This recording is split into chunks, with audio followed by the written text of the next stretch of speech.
We'll often hear about philosophy. Philosophy tends to have implications of thinking and ideas and thoughts. Phileo, love, and sophos means wisdom, to love of wisdom. Words are extremely important. If I was to call you by a name that other than yourself, so say your name was Sandra, and I were to call you Mary, it resonates, it has a resonance, words have a resonance. And of course in Hinduism, Buddhism, the vibrations of each syllable and sound are critical. Their words are kind of scientific vibrations. The idea, for example, of Om, A-U-M, the and the resonance that goes with those sounds, they're called bija, seed syllables. The syllables are really important, and all words are very, very powerful in their meaning. Don't be deceived by this. Good to know where words come from. So philosophy, philo, is to love, and sophos, as I said, is sophisticated. The word Sophie, the name sophisticated, comes from, to have any nous. The nous is a word refers to intellect. He's got a lot of nous. It's got no nous. Nous is nous, which is a word in Greek which means intellect. So when we have the word philosophy, we tend to think of philosophy, and then there is unfortunately a level with Aristotle, and in this group of 3 podcasts. If you want to find these other 3 podcasts, just briefly, train with people, just look for the cage. The cage is in, if you see a cage in the podcast, it means it's a set of 3. Every group of podcasts that I do has a didactic tool, a visual aid. And so look for the visual aid and you'll soon find this group. Okay? So, for Aristotle had these virtues. His old plan, his old vision of how we can help ourselves break addictions, become less depressed, become more fulfilled, become a happier person, to lead a good life. He had these virtues. But he said that this was only the groundwork. More important than these virtues is these virtues are for a reason.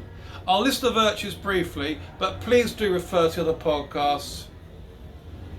I have some free uninvited background music, but I'm in the Caribbean and I am in an outdoor shed, should I say, so we'll put up with the music. Tolerance. It's not going to harm us. So Aristotle took Plato's virtues: courage, being modest and moderating behavior, prudence, the ability to plan and look ahead and see things and events, providence, and justice, which means being fair and in our dealings with other people, and be tolerant and fair and truthful. Aristotle added friendliness, humour, having humour. He already added being generosity, and he added compassion for other people. Okay, he added it. Became more personalised ethics. Christianity then added on hope, faith, love. Some people call it charity, but the origin of the word charity, charos, meant love, less than charitably as in a charitable organisation. So these are the instruments. But Aristotle very importantly said we need intellect. We need to use our mind to use these virtues, to develop our courage, develop our kindness, develop our generosity, to be more tolerant of other people. So these virtues we've identified as there are means to achieve a happier state, a more fulfilled state, a happier being. We've used these virtues, okay? But very interesting, you'll say Aristotle is a philosopher. Well, in fact, if you talk about philosophy as in these thinking and his virtues, he was not. He was more of a theosopher. He was interested in theosophy. I don't mean the society of the theosophists. I mean the word theosophy. The word theory, theology, theatre, all pertain to divine God, divinity. Because theos in Greek means God. And the Romans called it Dios, to mean God. But the word theos means God. And Aristotle said that more important than consideration of all these virtues to modify behaviors, when we are employing these virtues of courage, kindness, generosity, humor, wit, being fair, looking ahead, moderating behavior, there's a reason behind it. They all free us up to be able to contemplate what? To become connected to what? Aristotle, the philosopher, said that more important than philosophy was theosophy. What? So what he meant was that it's more important to contemplate the divine. The divine. Not an individual god, say Zeus, Bacchus, Aphrodite, there's Greek gods. Divinity, divineness. Aristotle was against the system of anthropomorphic gods and energies. He said God is everywhere. The divineness of life, full of divine spirit. In fact, our consciousness and our spirit is divine. We all have, says Aristotle, a divine spark within us. We have this divinity within us, which of course is scattered throughout the New Testament. So Aristotle talked about the contemplation of the divine. So how can you contemplate the divine? If you haven't got an idea, so I can focus on courage and generosity, patience, tolerance, not harming other people, not stealing material goods. How can I, where's the divine? Well, the idea is you're free from these thoughts of basic qualities of yourself because you've reached a happier place with yourself, and happiness has no bounds. Joy has no bounds. As in God has no bounds. Light, whatever way you want to talk about it, where you want to talk about God through the Holy Spirit, spiritual energy. Sometimes we sense things, or we feel attracted to people or unattracted to people, or we go into a house or a home where we feel a certain way, feeling something. What is consciousness? Science has no idea what consciousness is. Not a jot. Can science produce a single cell in our body? No. Does science know what was before the Big Bang? No. Haven't got a clue about the origin of the universe. They haven't got a clue about the origin of the universe. They've got no clue about the universe, because you don't know about the origin, you don't know about the universe. They talk about the Big Bang, but to cause the Big Bang, what caused the Big Bang? And they'll go, well, it was a sort of idea of this and that, and hogwash, really. So, if you have to believe in the divine, what is the divine? The divine has to be something. What is this something? The word divine comes from the word devos. Devil is a misinterpretation, the ill of the diva, but I won't go into that, it's too complicated.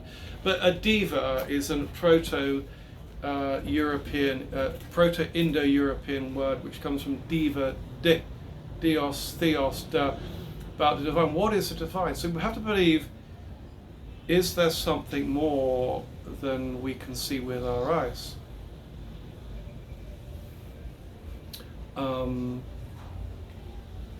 Are we able to take that leap of faith and say, yes, I am prepared to believe there is more to myself in this world? Is there something beyond our physical self? See, all the considerations of all these ethics and cardinal ethics and virtues and morality is just a consideration of ourself in relation to the world. But once we're free of that, we're then able to be into a freer space. We can just, things will happen more naturally in our lives. We'll be less preoccupied with thinking about things, and more we'll spontaneously receive and connect, and our life will suddenly fly and lift up into all of it. Will feel lighter and happier and better off, hopefully. So God is given certain names, and you may be a Hindu, a Buddhist. Buddhism will say that they don't believe in God, they believe in the freedom of yourself. That's okay, but a part of Buddhism, of course, does believe that there is a higher realm called Pure Lands, whereas a Buddha. So you have Amitabha's Pure Land, and you have these Pure Lands inhabited by forms. But Buddhism tends to try to say there is no God. But of course, a lot of Buddhism, especially Mahayana Buddhism, certainly does. They call it, Swayambhanath. They call him, Ishvara.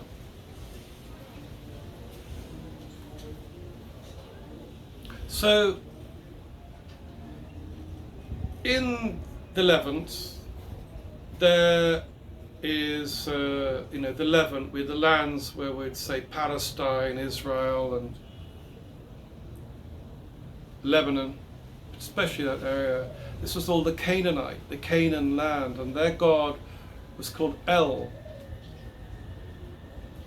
And the language is an Abjad language, and an Abjad language means that there are no vowels in the language. Hebrew today is an Abjad language, but they have dots. They've added dots to help with the pronunciation. So it's just consonants. B, D, P, T, N, M, X, Y, no vowels, no A, E, I, O, U. So the word El, the name of God, has an E, El, in E. But the glyph, the scratching, the mark, the symbol for an God,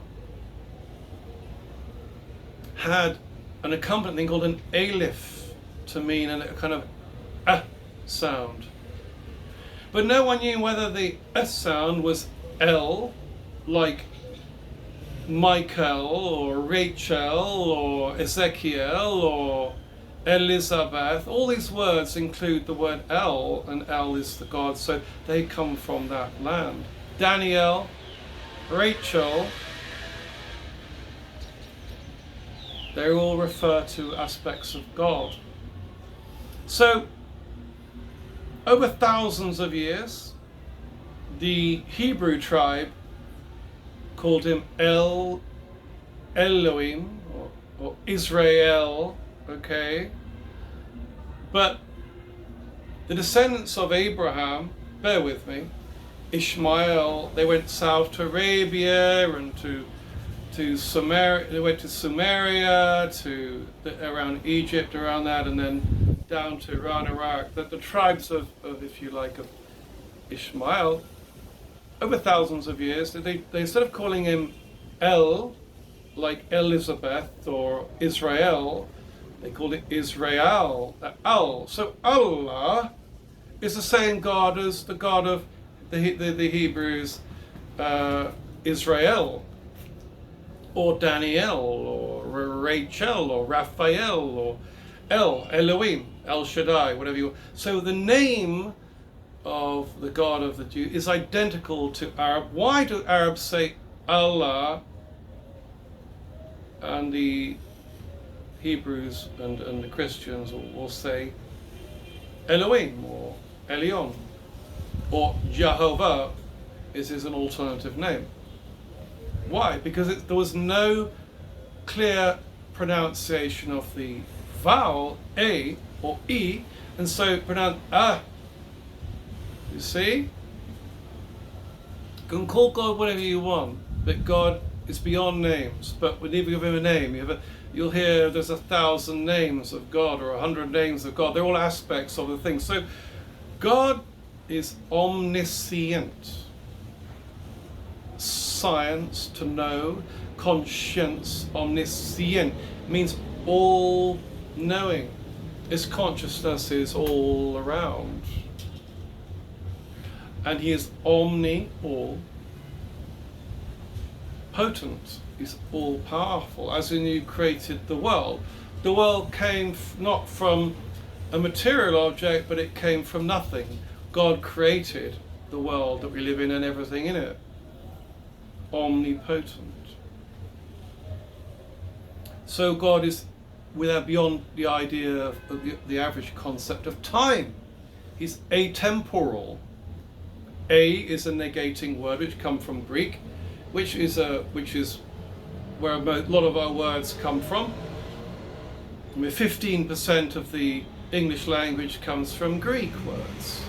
So atemporal means beyond time, and aspatial means beyond our space of space, all around, beyond the idea of the conceptual part of our mind. So Aristotle was talking about we need to move and contemplate beyond the conceptualization, but beyond our concepts. Our concepts are bound by within our ego. We conceptualize ideas of what God should be and what God shouldn't be, or what the universe is and what it shouldn't be. And I also want to say that I will not count out Gaia, the mother goddess of the earth. Perhaps in the patriarchal Christianity and the Torah, the Bible, the Old Testament, so sort of a belittling of the woman, the power of the female goddess. Of course, God is neither female nor female. He's asexual, which means he's beyond the idea of being a man or a woman. It's a force beyond our ability to conceive, to conceptualize. So in order to connect to the divine, as Aristotle was talking about, we can contemplate it by letting go. And this is very much a part of the Buddhist and Hinduist have a very, very, very detailed approach to how we unchain ourselves from the physical material world with which we live in. And by unchaining ourselves, it means breaking the bound, breaking the illusion, or we live in a deluded idea of what reality really is. We have these preconceived ideas and more ideas, and we're fed negativity through the medium of television and television and via the internet. So we're programmed in a way. We need to get off the wheel, escape the wheel, escape those endless concepts and connect to the universe, to Mother Nature, to the Mother Goddess, to God, the divine, whatever you want to call him. Elizabeth or El Leon, El Shaddai or Allah, there's a name. A name is a name. If you want to believe that our spirits, there's more to life than we see, spirits, angels around us in this realm that we can't immediately perceive. Wonderful. That's a gift. If you can be able to start to contemplate Wow. And if you can find a way to invite this calm and this peace and this understanding that maybe there is more to life than what you can see. You can light a candle, light an incense, say a prayer, make a wish. I hope that Richard is okay. A name.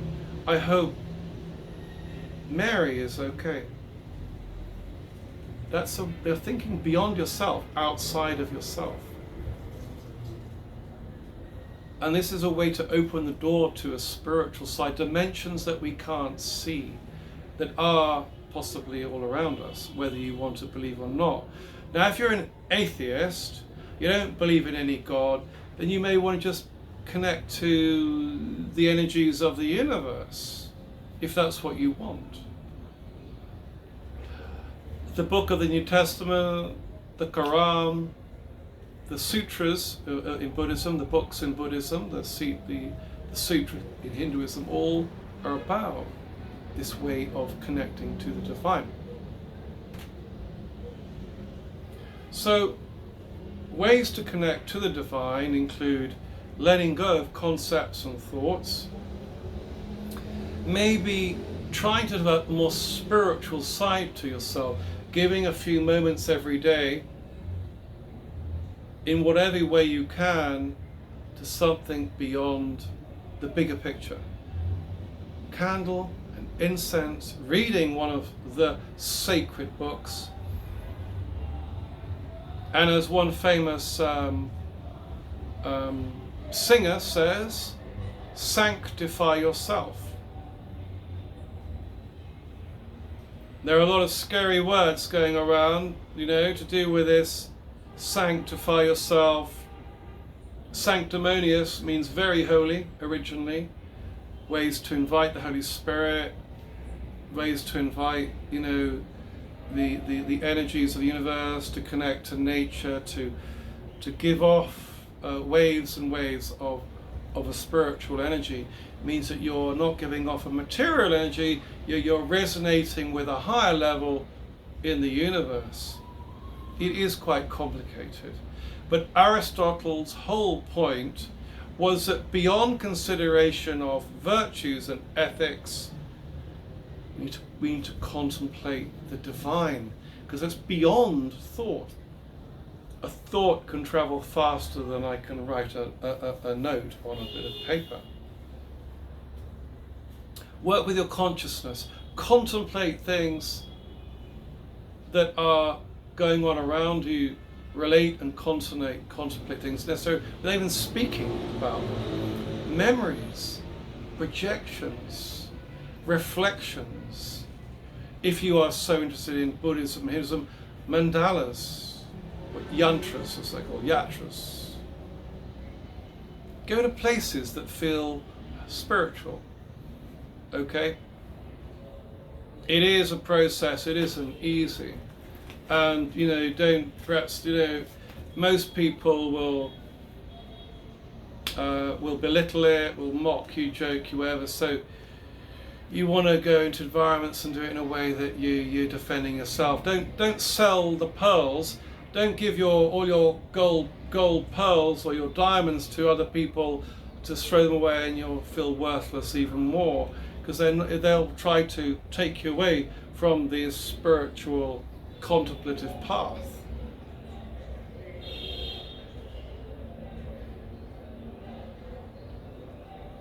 So if you ever get lost, just go back and read one of the holy books and try and work out. If you ever feel like unable to connect to the divine, it isn't easy, really, then just reflect on these virtues, the generosity, kindness, patience, not harming anyone, not stealing, tolerance, humility, sincerity, and being truthful, and start again, and then try again to connect. And hopefully, even then, some energy and something will come into your life that you yourself haven't deliberately organized, but you open the door to a bigger dimension. And sometimes certain things can happen in our lives where things come into our lives unexpected, or we can suddenly change the way we feel something will happen where maybe it's the Holy Spirit, maybe it's an angel, maybe it's a fairy. It doesn't matter. Maybe it's an energy from something else that overturns or allows us to re-perceive and see things anew, to gain some illumination. The further podcast I could recommend is ways to contemplate prayer and meditate. We're going to focus specifically on the contemplative tools, contemplative ways to connect and contemplate the divine. There is also one which deals more specifically about defending and walking in the light and avoiding falling down into the darkness. I hope you find it interesting. Stop there and thank you for, if you've lasted this long, then God bless you.